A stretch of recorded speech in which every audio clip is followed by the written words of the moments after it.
Cubos de hielo y barcos de carga flotando no es una sorpresa, pero ¿una montaña? Veamos cómo sucede.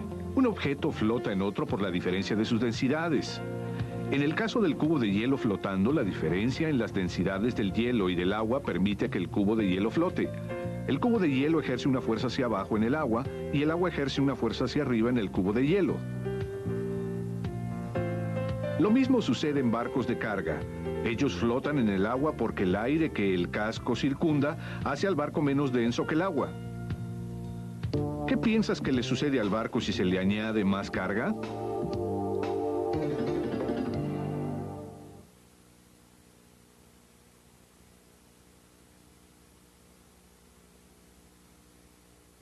Mientras más carga se añade al barco, su densidad aumenta.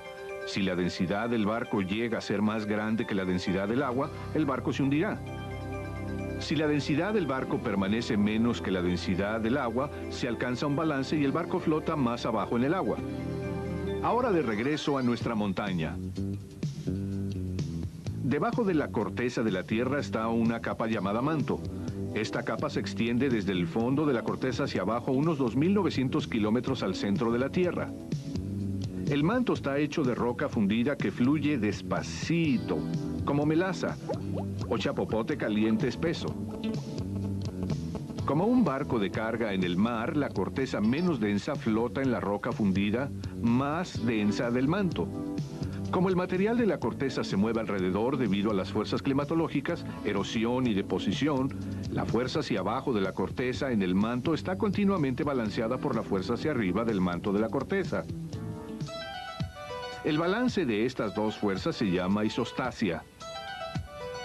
Para un ejemplo de isostasia necesitamos ver no más lejos que el río Mississippi.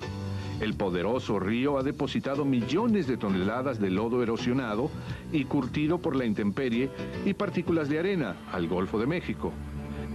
¿Se está llenando el Golfo? ¿Se convertirá en una caja de arena gigante debido a la isostasia? La respuesta es afortunadamente no. El peso de un sedimento adicional depositado en el suelo del Golfo causa que debajo de la corteza se hunda, así que la profundidad del agua no cambia. Como un barco de carga, la carga más pesada causa que la corteza flote. Más profundo en el manto, un balance se mantiene entre el elevar y hundir del suelo del Golfo. Ahora, yo sé lo que estás pensando. Si la corteza puede flotar más abajo o también flotar más arriba, claro que sí. ¿Puedes pensar por qué?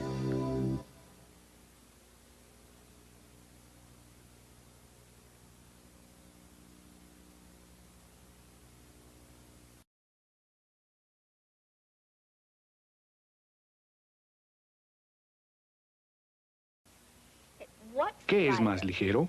¿Una tonelada de plumas o una tonelada de plomo? No se molesta en contestar. Pero ¿qué tal si tengo un tráiler cargado de plumas y este simple peso de plomo? ¿Cuál podría ser más pesado? No se toma mucho pensar, pero nos muestra la diferencia entre objetos de gran tamaño y su densidad.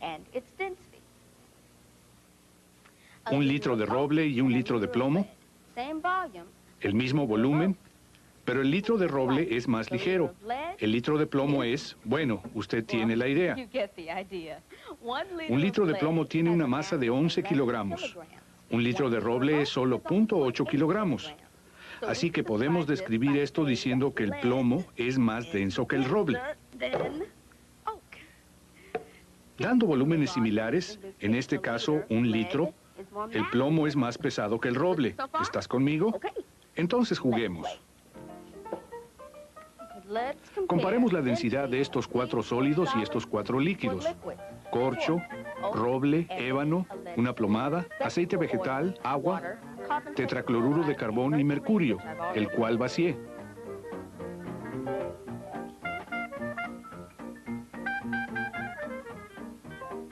¿Sabías que doctores miden la densidad de la orina para diagnosticar algunas enfermedades? Pensé que te gustaría saber. Interesante tópico en una reunión.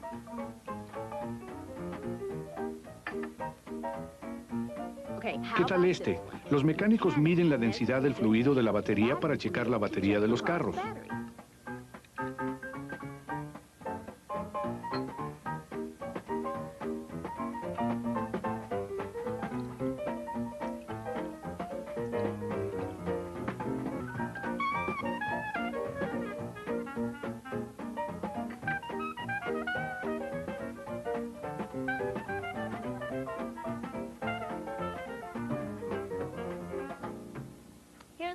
Aquí está la pregunta. ¿En qué orden piensas que esos sólidos se arreglan en la jarra? Vamos, adivina. Mientras dejo caer cada uno adentro. Plomo, ébano, roble y corcho. Bien, basado en lo que apenas viste y oíste, calcula la densidad de todos esos sólidos y líquidos.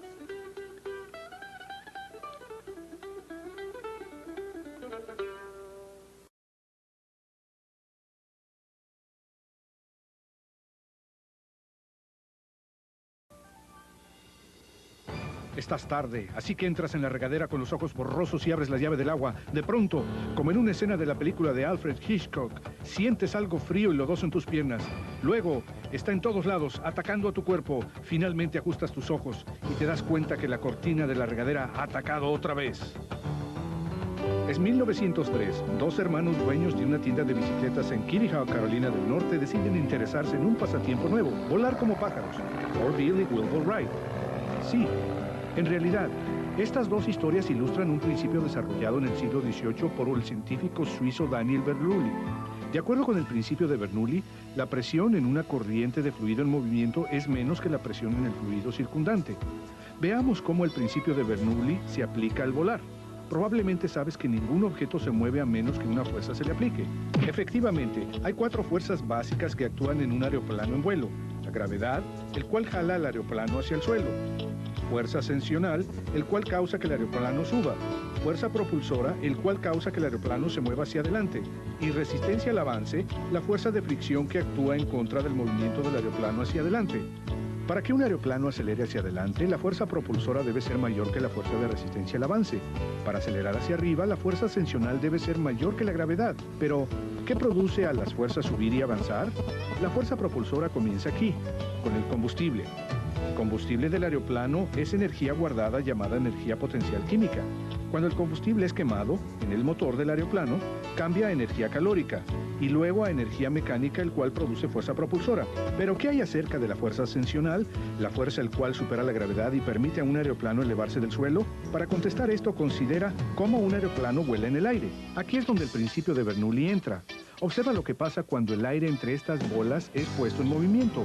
En lugar de volar aparte, como podrías sospechar, las bolas se juntan. El aire en movimiento entre las bolas causa que la presión disminuya y la alta presión del aire circundante las empuje juntas. La presión del aire disminuye mientras la velocidad del aire aumenta, y asimismo la presión del aire aumenta mientras la velocidad del aire disminuye. Desde esta vista lateral, nota que una ala del aeroplano es curva encima. Se llama superficie de sustentación. Cuando el aeroplano está parado, la presión del aire es la misma sobre toda el ala.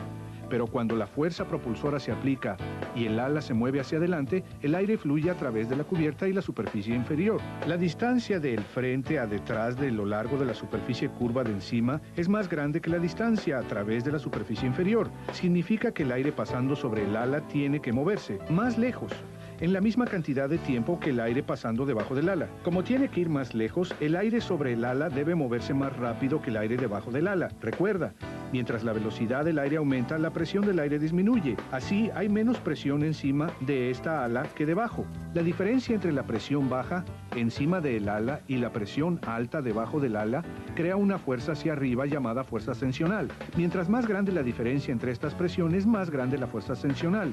Y la fuerza ascensional se incrementa aún más cuando las alas se inclinan un poco hacia arriba. Cuando la fuerza total de ascenso vence a la fuerza de gravedad, el aeroplano se eleva al aire. Pero ¿qué tal esa loca cortina de regadera?